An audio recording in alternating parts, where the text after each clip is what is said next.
Good morning 8th class. आपको आज आपकी हिंदी साहित्य का पाठ इकाई 2 का पार्ट 2 नागरिकता के सिद्धांत बच्चों हम आपको पढ़ाएंगे। आज की डेट डालिएगा 18/8/2020। कोटेशन डालिएगा, इन्वर्टेड कॉमास लगाइएगा कोटेशन में बच्चों। नागरिकता के सिद्धांत यहाँ पे बताया गया है कि हम सभी भारतवासी हैं, हम सभी देश के नागरिक हैं। नागरिक होने के नाते हमारे कुछ अधिकार तथा कर्तव्य हैं। यदि हम अपना सम्यक पालन करेंगे हमारा देश तभी समृद्ध होगा। हमारे क्या अधिकार हैं, हमारा राष्ट्र के प्रति क्या हमारे कर्तव्य हैं, हम उनका पालन करेंगे तभी हमारा राष्ट्र आगे बढ़ेगा। अपना कार्य सही ढंग से करना ही सच्ची देश सेवा है। हमें अपने दायित्व का निर्वहन करते रहना चाहिए।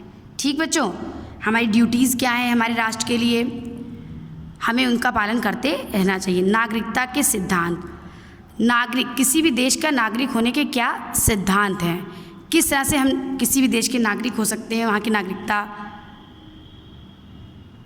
का पालन कर सकते हैं, नागरिकता का हमें मिली है तो कैसे पालन हम कर सकते हैं।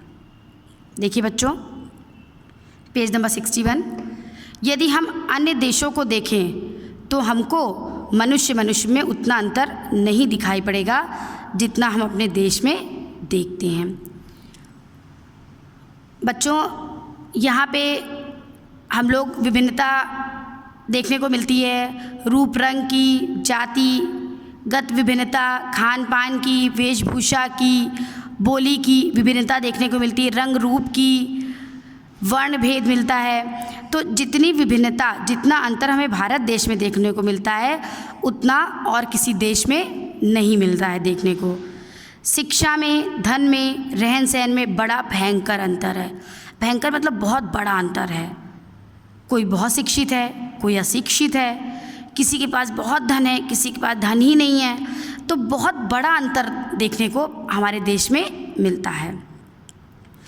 यूँ तो सभी देशों में मनुष्य में अंतर रहता ही है, पर हमारे यहाँ शिक्षित और अनपढ़, धनी और निर्धन में इतना फ़र्क है कि यह प्रतीत ही नहीं होता कि ये लोग एक ही देश और काल के रहने वाले, मतलब एक ही देश और एक ही देश में एक ही समय के रहने वाले हैं। इस पर यकीन करना मुश्किल हो जाता है, इतना अंतर देखने को मिलता है।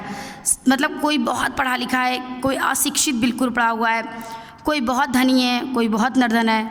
इतना अंतर अन्य देशों में देखने को नहीं मिलता है जितना हमें भारत देश में देखने को मिलता है। सड़क पर राह चलते को देखने से ऐसा मालूम होता है मानो कई युगों और कई सभ्यताओं के प्रतिनिधि एक साथ चल रहे हैं।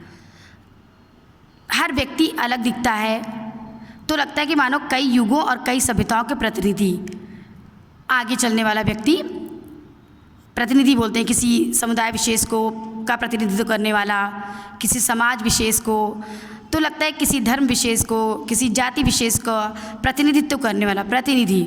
तो इतने असमान लोग दिखते हैं, इतने तरह तरह के लोग दिखते हैं सड़क पर चलते हुए कि लगता है कि हर व्यक्ति किसी न किसी युग और किसी सभ्यता का प्रतिनिधित्व कर रहा है, प्रतिनिधि है।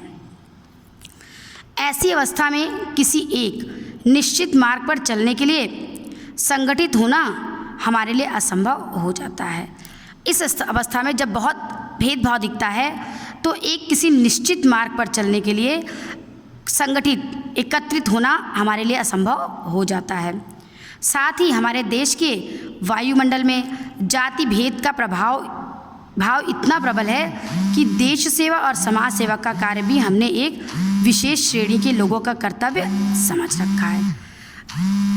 वेशभूषा देखने में तो अंतर ही है, वायुमंडल में भी काफ़ी अंतर है, वायुमंडल में भी काफ़ी अंतर देखने को मिलता है।